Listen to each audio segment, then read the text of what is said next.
Hello दोस्तों, आज की कहानी है बहू का कन्यादान। कहानी लेखिका है प्रीति अग्रवाल जी। कहानी अच्छा लगे तो लाइक कमेंट शेयर करें। पुष्पा पुष्पा जल्दी चल, तेरे घर वाले का एक्सीडेंट हो गया है। पुष्पा के पड़ोस में रहने वाली रमीला उसको आवाज़ लगाते हुए दौड़ते हुए आई। रमीला की बात सुनकर पुष्पा जैसे सुध बुध खो बैठी और जिस हालत में थी वैसे ही दौड़ पड़ी। पुष्पा का पति एक छोटे से रेस्टोरेंट में काम करता था और पुष्पा 2-3 घरों में कपड़े, बर्तन और साफ सफाई का। उस रेस्टोरेंट में गैस का सिलेंडर फटने से उसका पति बहुत बुरी तरह से घायल हो गया था। लोग उसे अस्पताल ले गए थे। पुष्पा भागी भागी अस्पताल पहुंची, पर तब तक उसकी दुनिया उजड़ चुकी थी। पुष्पा के 3 छोटे छोटे बच्चे थे। उस पर तो मानो पहाड़ ही टूट पड़ा। सब क्रियाकलापों में 13 दिन कैसे निकले उसे कुछ समझ में नहीं आया। सब रिश्तेदार भी चले गए। अब बस घर में उसकी बूढ़ी सास और ये 3 बच्चे ही थे। उसकी सबसे बड़ी छोटी केवल 7 साल की थी और सबसे छोटा बेटा तो 3 ही बरस का था। बच्चों और बूढ़ी सास का मुंह देखकर पुष्पा ने फिर से हिम्मत जुटाई और अब 4 से 6 घरों का काम ले लिया। उसके घर कमाने वाली वो अकेली ही तो थी। सुबह 7 बजे अपने घर का पूरा काम करके निकलती, फिर दोपहर में सबको खाना खिलाने आती और फिर जाती तो सीधे रात को 9 बज ही जाते। उसकी सास दिन भर बच्चों की देखभाल करती। वैसे तो वो हमेशा मुस्कुराते रहने का प्रत्यंग करती, पर कभी जब उसकी सास और बच्चे उसके पति की याद करके रोते तो वो पूरी तरह टूट जाती। पर फिर किसी तरह उनको संभाल कर अपने पति की तस्वीर को सीने से लगाए रात भर उसे बातें करती। आखिर उसके दुख को बांटने वाला वही तो था। इसी तरह उसकी ज़िंदगी चल रही थी। बच्चे बड़े होने लगे तो उसने अपने बच्चों को अच्छी शिक्षा देने का निर्णय लिया।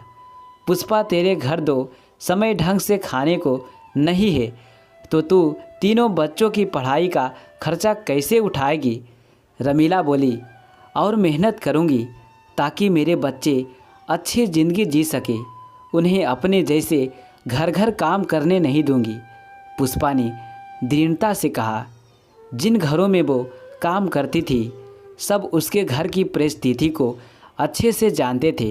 वो हमेशा हंसते हुए काम करती तो सभी लोग उससे बहुत स्नेह करते थे और उसके साहस की प्रशंसा भी। वो सब अपने बच्चों की पुरानी कॉपी, किताबें, पेन, पेंसिल, कपड़े सब पुष्पा को दे देते। कभी कभी बच्चों को खुद पढ़ा भी देते। पुष्पा की मेहनत से उसके तीनों बच्चों ने ग्रेजुएशन कर लिया। उसने अच्छा घर देखकर दोनों बेटियों की शादी भी कर दी। अब उसका लड़का भी अच्छी जगह नौकरी करने लगा। माँ, हम तीनों के खर्च लायक तो मैं कमा ही लेता हूँ। अब तुम्हें आराम की ज़रूरत है। बेटा जीवन भर काम किया है तो अब घर बैठा ना जाएगा। बस अब जल्दी से तेरी बहू आ जाए। पुष्पा ने अपने बेटे की भी शादी कर दी। उसकी बहू बहुत सुशील और संस्कारी थी। अब घर के काम बहू ने अच्छी तरह संभाल लिए। पुष्पा ने भी कई घरों के काम छोड़ दिए। साल भर बाद ही उसके घर में किलकारी गूंज उठी। पूरा घर खुशियों से भर गया।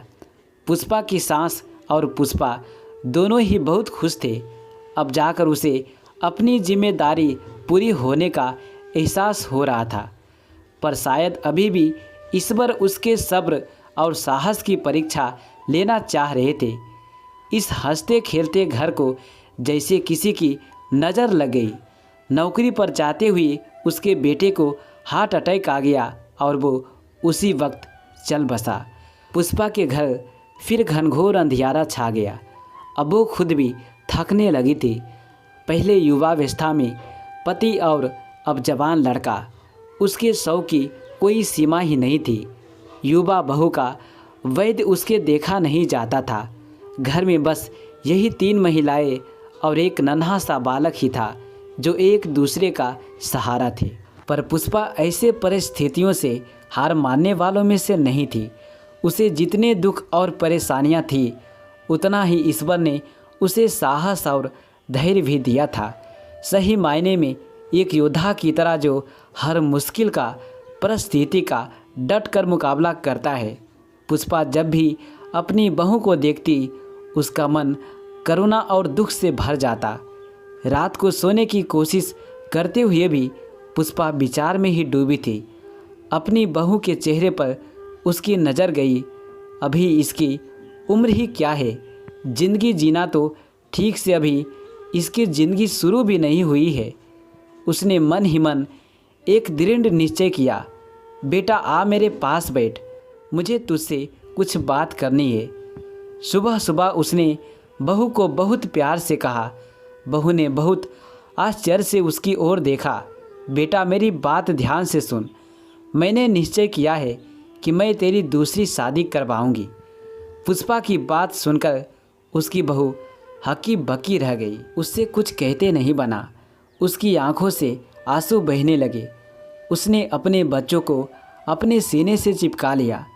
बेटा मैं तेरी स्थिति बहुत अच्छी तरह समझती हूँ, मैंने भी ये दिन देखे हैं। बहुत मुश्किल है बेटा, ऐसा जीवन मेरे साथ तो माँ जी और 3 बच्चों का सहारा था, पर अभी तेरी उम्र ही क्या है। तू हाँ कर दे मेरी बच्ची, मैं तेरा कन्यादान करूँगी। कहते हुए पुष्पा का गला रूंघ गया।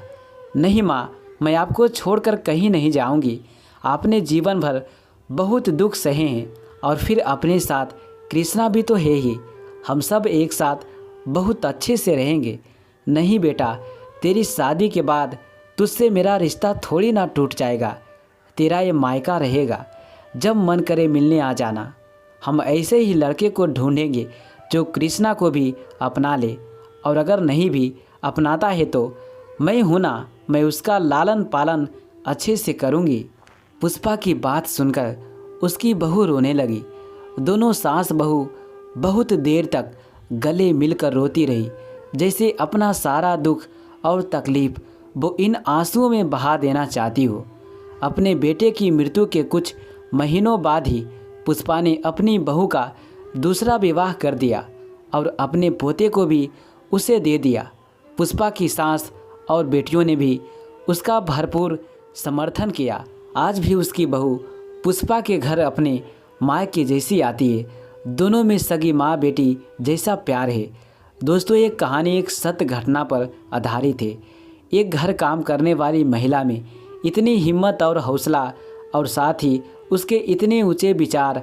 अक्सर सास बहू का रिश्ता उतना मधुर नहीं होता जितना होना चाहिए।